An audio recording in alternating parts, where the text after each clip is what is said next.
अब Chirag Paswan cabinet minister हैं, तो उनके ही मिनिस्ट्री में जो राज्य मंत्री होगा वो उनका सहायक होगा, हेल्पर होगा।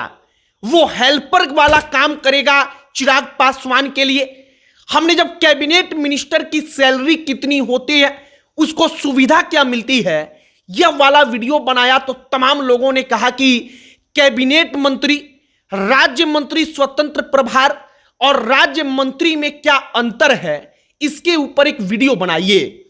कई लोगों ने कहा कि उनको जानना है, समझना है कि जब कैबिनेट मिनिस्टर होता ही एक मिनिस्ट्री को संभालने के लिए वही प्राइम मिनिस्टर को रिपोर्ट करता है, तो कोई राज्य मंत्री क्यों बनाया जाता है और उसी मंत्रालय में कोई राज्य मंत्री स्वतंत्र प्रभार क्यों बनाया जाता है, इन तीनों में अंतर क्या होता है। तो हमने आपके लिए विशेष तौर पर यह वीडियो बनाया है।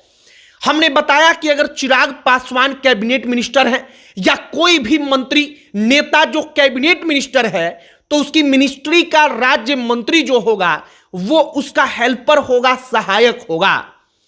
अब कैसे, वो किस लिए नियुक्त किया जाता है, क्या वो प्राइम मिनिस्टर को डायरेक्ट रिपोर्ट कर सकता है, इन तमाम चीजों के बारे में आगे बातचीत करेंगे। लेकिन उससे पहले हमारा नमस्कार स्वीकार करिए। हमारा नाम मोहित कुमार सिंह है और आपके कहे हुए टॉपिक पर वीडियो बनाया है, तो शायद कहना ना पड़े, लेकिन फिर भी याद दिलाते हैं कि वीडियो लाइक करना है, वीडियो को लाइक करना है, कमेंट करना है और टॉपिक बताना है कि अगला वीडियो का टॉपिक क्या होना चाहिए। अब वीडियो पर आइए कि कैबिनेट मंत्री में राज्य मंत्री जो होता है और राज्य मंत्री स्वतंत्र प्रभार, इसमें अंतर क्या है। सबसे पहले आप कैबिनेट मंत्री के बारे में जानिए। कैबिनेट मंत्री किसी भी मिनिस्ट्री का, मंत्रालय का सर्वे सर्वा है।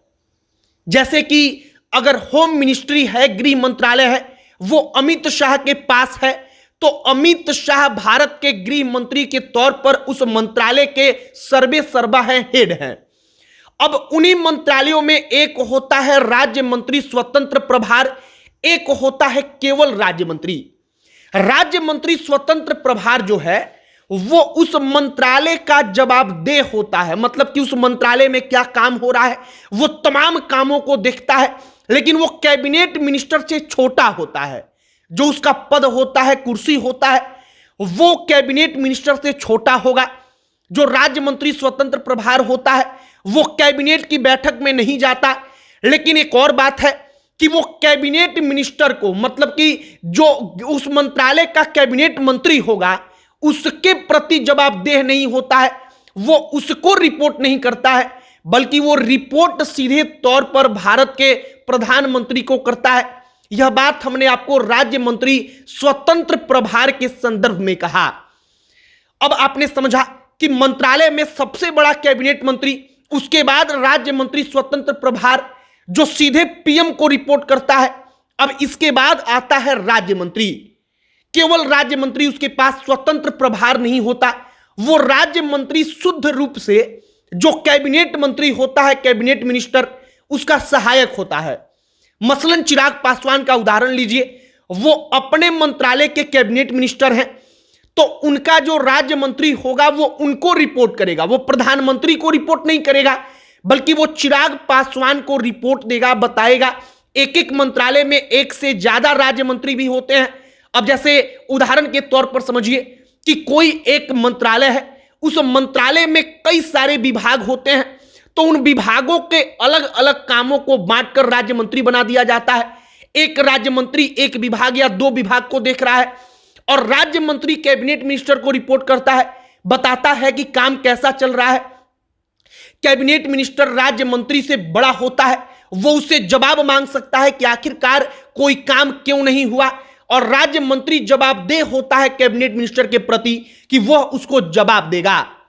अब आपने राज्य मंत्री स्वतंत्र प्रभार और कैबिनेट मंत्री में अंतर समझ लिया। लेकिन सबसे महत्वपूर्ण जो सबके दिमाग में चल रहा होगा कि पैसा किसको कितना मिलता है। कैबिनेट मंत्री के बारे में हमने आपको बताया कि 1 लाख रुपया प्रति महीना उसका बेसिक सैलरी है। 60,000 रुपया उसको कार्यालय भत्ता के नाम पर और 70,000 रुपया प्रति महीना निर्वाचन भत्ता के नाम पर मिलता है, निर्वाचन क्षेत्र भत्ता। ये सब कुछ मिलाकर 2,30,000 के पार हो जाता है। जो ट्रेन में सफर होता है, हवाई यात्रा होता है, टेलीफोन होता है, इन तमाम चीजों के लिए अलग भत्ता, एकदम ऐसे ही राज्य मंत्री और राज्य मंत्री स्वतंत्र प्रभार को भी मिलता है, उसको भी मंत्री वाला सारा का सारा सुविधा मिलता है। लेकिन मंत्रालय में जो उनका कद है वो कैबिनेट मिनिस्टर से छोटा होता चला जाता है। मतलब राज्य मंत्री स्वतंत्र प्रभार सेकंड नंबर पर आता है पावर में किसी भी मंत्रालय में, और तीसरे नंबर पर, थर्ड नंबर पर आता है राज्य मंत्री, जिसके पास कोई स्वतंत्र प्रभार नहीं होता, वो राज्य मंत्री तीसरे नंबर पर आएगा। फिलहाल हमने आपको 3 अलग अलग मंत्री जो होते हैं भारत सरकार में, केंद्र की सरकार में, उन 3 अलग अलग मंत्रियों के बारे में बताया। आपकी इस पर क्या राय है कमेंट बॉक्स में लिखकर बताइएगा। अब अंत में हमारा परिचय, हमारा नाम मोहित कुमार सिंह है। बहुत बहुत धन्यवाद।